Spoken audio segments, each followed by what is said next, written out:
Have you ever noticed something kind of strange? Some of the most insightful, interesting people you know just seem to be fading away from social life. They're not making a big fuss about it, they're just quietly disappearing. Well, in this explainer, we're going to dive into the really profound reason why that's happening. It's a really good question, right? Imagine for a second that our whole society is like one big collective dream. Now, what do you think would happen if someone was the first to suddenly wake up inside that dream? That's really the heart of what we're going to explore today.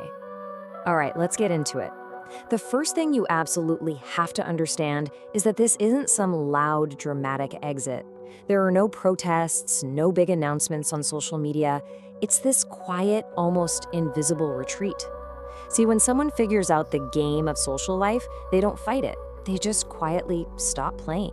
And look, this is so important to get. This disappearing act, it isn't some antisocial problem that needs to be fixed. Not at all. It's actually the most natural, maybe even the sanest possible reaction you can have when your entire perception of the world just completely shifts. So what are we even talking about when we say awakening in this context? Let's be clear, this isn't about some kind of mystical, magical enlightenment. It's about a fundamental and totally irreversible shift in how you see everything.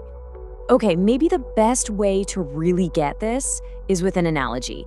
I want you to picture all of society, the whole thing, as one giant, grand movie theater.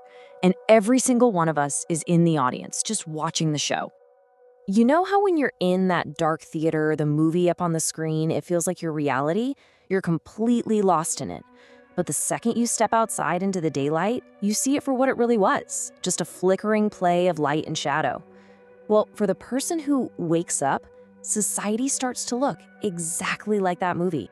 So that is what we're calling awakening. It's that one irreversible moment when the social performance that we're all a part of suddenly becomes crystal clear. And here's the thing, this isn't a switch you can just turn off. Once you see it, you can't unsee it. And you can imagine, this creates this huge internal battle.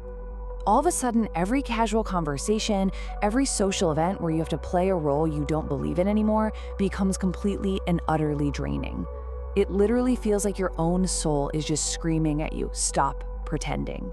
So all that internal pressure, it builds and builds until retreating isn't really a choice anymore. It becomes a necessity. Once you can't take the performance seriously, stepping away is the only thing that makes sense.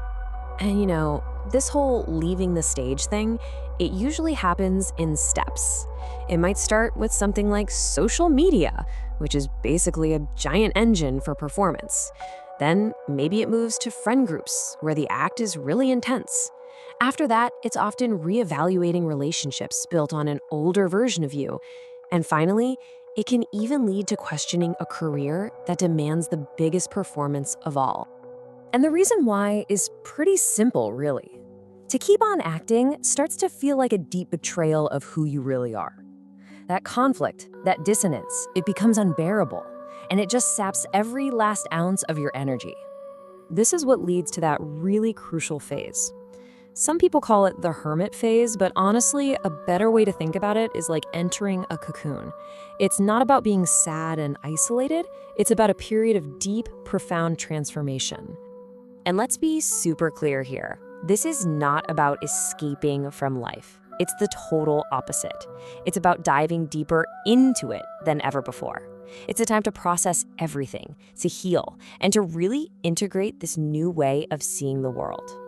And this is where we have to make a really key distinction. Loneliness, that's the pain of feeling disconnected even when you're surrounded by people. But solitude, that's the freedom that comes from finally not having to perform for anyone. The awakened person is basically trading the pain of loneliness for the freedom of solitude. And look, none of this is easy. We're talking about some serious inner work here. It means facing your own shadows, all the parts of you that you've ignored. It means healing the wounds left by years, maybe even decades of pretending. And maybe most importantly, it's about building up the inner strength to actually live authentically no matter what anyone else thinks. But here's the thing, the story doesn't just end there. in the cocoon. After all that hard work, after all that integration, a return often happens. But it's a completely different kind of return. See, when the person comes back, they're not rejoining the cast to start acting again. They come back as something entirely new. The goal isn't to fit back into the old roles, but to offer a new possibility, a different way of being, just by, well, being themselves. They become sort of a lighthouse. They can interact with the world without getting sucked back into all the drama. They can create, they can guide, and they basically just serve as this beacon of light for other people who are just starting to wake up themselves. Okay, so you might be thinking, wait a minute, isn't this all just really selfish to just withdraw from everyone? But if you think about it, the answer is the exact opposite. Trying to help other people before you figured yourself out is really just spreading your own confusion around.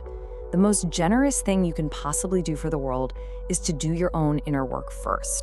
Because when you boil it all down, your greatest contribution isn't to be just another actor in the big social play.